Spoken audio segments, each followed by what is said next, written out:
The prisoner intentionally wrapped a rope around his finger and then lied to the guard, saying he needed to use the bathroom. Though the guard agreed, he instructed the prisoner to keep shaking a branch while using the restroom to make sure he wouldn't try to escape. Even so, the guard kept his gun trained on the prisoner, and if there was any silence, he would fire a warning shot. The man dared not stop, forced to keep shaking the branch. At the same time, he tied the rope to the branch. After a while, although it looked like the branch was still shaking from a distance, the guard still sensed something was wrong. He fired directly at the man's position, but there was no response. The guard approached to check and saw a long rope tied to the branch, but the man had disappeared. At that moment, Mark had already escaped to a nearby village. He borrowed an axe from a child and chopped off his shackles. Before leaving, he borrowed chili powder and black pepper, sprinkling it along his escape route. When the guards and their dogs arrived, the dogs were overwhelmed by the pepper and lost their sense of smell, unable to continue the chase. A few days later, while the other prisoners thought Mark had successfully escaped, he was caught and brought back. As punishment, he was locked in solitary confinement for a whole month,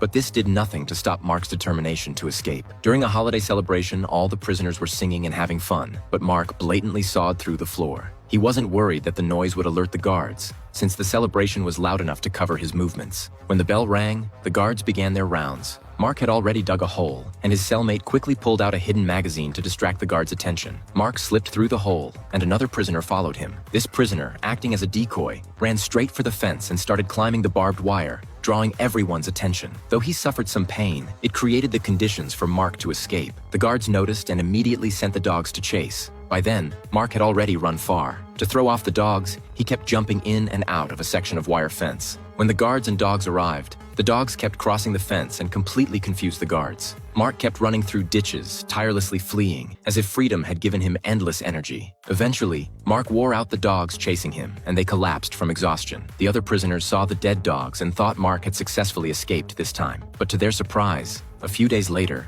Mark was captured and brought back. After 2 escape attempts, the guards intensified their punishment of Mark. They made him fill in a hole over and over again. Only a few days later, Mark begged the guards for mercy, promising he would never try to escape again. At that point, the warden walked over, seeing they had achieved their goal, and finally let him go. When Mark returned to his cell, the other prisoners no longer greeted him like a hero. Mark understood their feelings, but he didn't say anything. The next day, Mark seemed like a different person. He responded to the guards' calls with an unnatural enthusiasm, becoming the kind of person he had once despised. But the truth was not like that.